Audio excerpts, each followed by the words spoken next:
If you want to make cinematic, automotive after movies like a pro, this video is perfect for you because I'm going to show you exactly how I shot my most recent automotive after movie filmed in one of Belgium's biggest theme parks. I will show you my exact camera setup, my camera settings, my gimbal settings, how I made the shots and the actual results. I will be sharing some tips and tricks throughout the video, so if you want all the value, watch the video from start to finish. For the shoot I used the Sony a7 IV camera body with the Sony 2470 G Master Mark II zoom lens. Having a zoom lens for this type of shoots is very useful because I don't have to be swapping out lenses and I don't have to be rebalancing my gimbal. And in just a pinch you can zoom in and out to get a variety of shots. I shoot in 60 frames per second to get those nice slow motion shots, and I set my shutter speed to 1/125.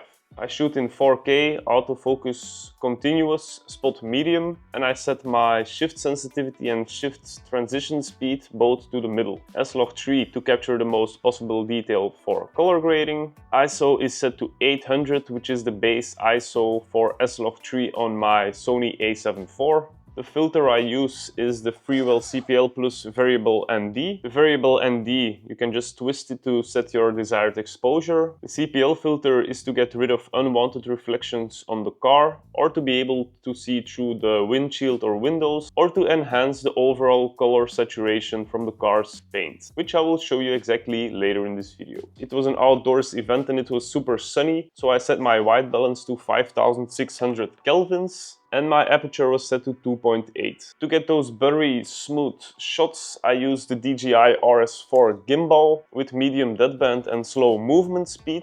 And to get those nice low angle shots very easily, I used the small rig briefcase handle and I used the Portkeys LH7P monitor screen, which I easily mount on my briefcase handle. You can do it vertically or horizontally, which I did for this video.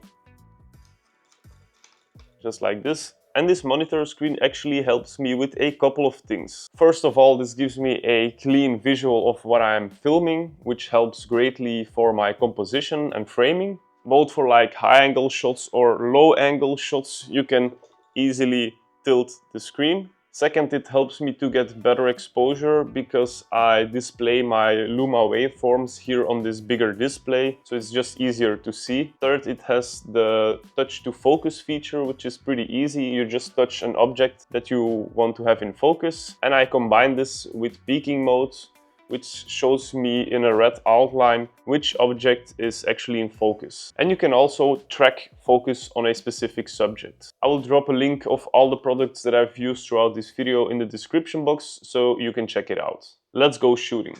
So let's start with taking some establishment shots, so wide shots, just showcasing like the area, so we can make from the entrance hall, maybe the classics like making some flag shots. If I make a shot like this, I'd rather take a few steps back, that it's wide enough. So I'm gonna track the focus here on the name of the park, so it stays nicely in focus.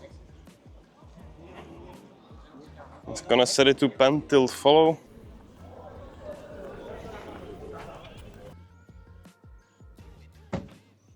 And maybe we can also make some sort of orbit reveal shot. That looks nice. So I'm gonna fix my exposure here. We're still in pen follow only. We're in 24 millimeters. Let's come in like this.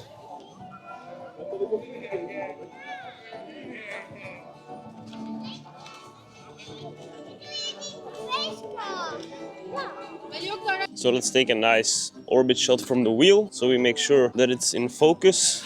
Orbit around. Now also let me show you the power of a CPL filter. The CPL filter will cut away reflections from the car and making your car look more saturated, like the colors will look way better. Let's say we adjust it. You can see the reflections coming in, and now if we set it correctly, you see that the colors will be nicely shot. The reflections are reduced. You cannot always take them all away, but I mean, the difference between this one and this one is just huge. And a CPL filter with these type of colors of cars, it just makes the whole difference. You make them at 24 millimeters.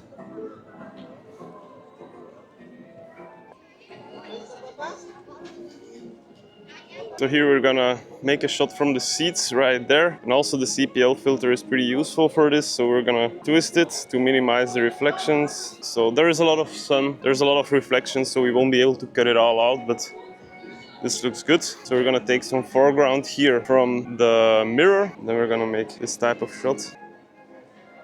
Man, these rims are sick. Put it to 24.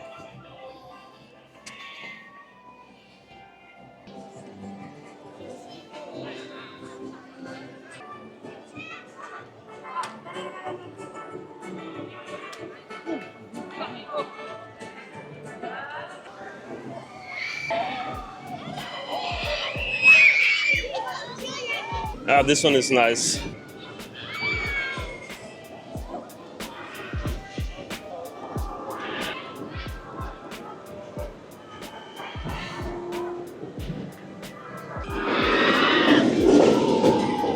I wasn't recording. So we're gonna wait for that one to go through the loop and then we just walk away, revealing the car. It's gonna look pretty cool actually. Almost there. It's coming.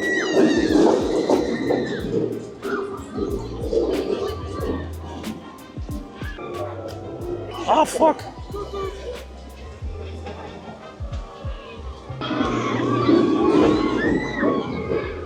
That's funny, we are filming cars with people flying in the background. So let's adjust our CPL as good as we can. Something like this. It's not perfect, but I think I missed it. Let's try one more. Gonna slowly push in. I missed it.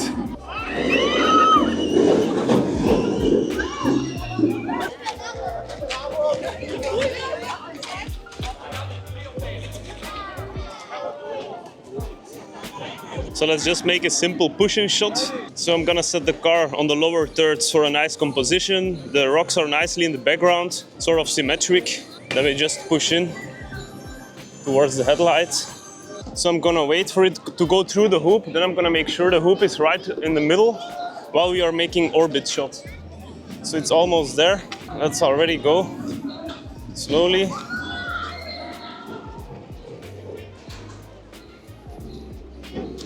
Got it, yeah. So we're gonna first have a look around the park and see what we want to shoot, because we only have 10% left on this one. We only have 40% left on this one. By the way, I always wear my cargo pants so I can put some batteries here. It's just nice to have. But I left my camera on the drive here, so this one is only at 40% unfortunately, so we have to be very intentional with our shots. But that's also positive, because otherwise we have to scrub through 2 hours of footage, and now it's only gonna be a half an hour of footage. So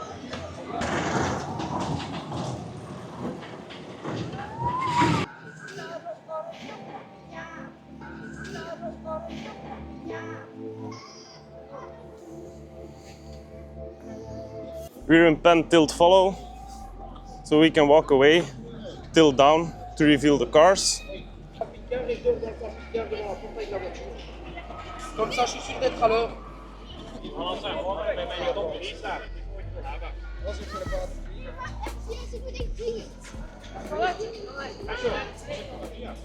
So here we're gonna go tilting down, make an orbit. Then I might want to reverse that shot in post-production, so we kind of reveal the rim, which looks actually pretty sick. Let's just make a simple sideways push-in shot, pan follow only. Let's set it to 35 millimeters or 45-ish, so we have a nice composition. Let's set it to 35. I'm gonna put the car in the lower thirds. I'm gonna just pull the trigger and push in. We might want to reveal the black one as well. Poof. Nice. Okay, we're doing good. And by the way, if you want to improve your automotive video and editing skills faster than anybody else, you can check out our community for automotive filmmakers. This community is a group of like-minded people that help each other out when they have questions or specific problems. In the classroom section, you can learn literally everything I have learned. And you can also find some editing assets, sound packs. You can find my raw footage here to practice color grading, to make some edits, and you will find here my Davinci power grade, LUTs, and much more. And if you want, me and the community members will give you some honest advice on your automotive videos so you can sharpen your skills. We do weekly live calls where we do live color grading, live editing, and we invite other awesome automotive creators so we can learn from them and just hang out. If you want to join the #1 community for automotive videographers, you can try it completely for free for 7 days. And if you like it, you can stay. See you inside. Or let's do the pentiled follow.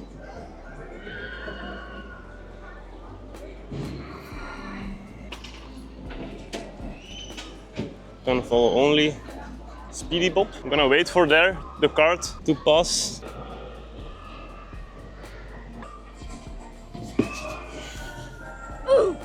Yeah, got it.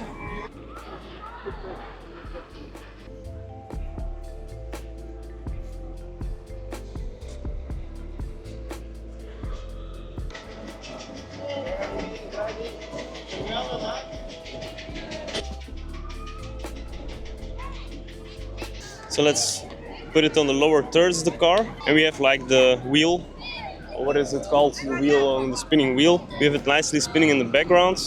So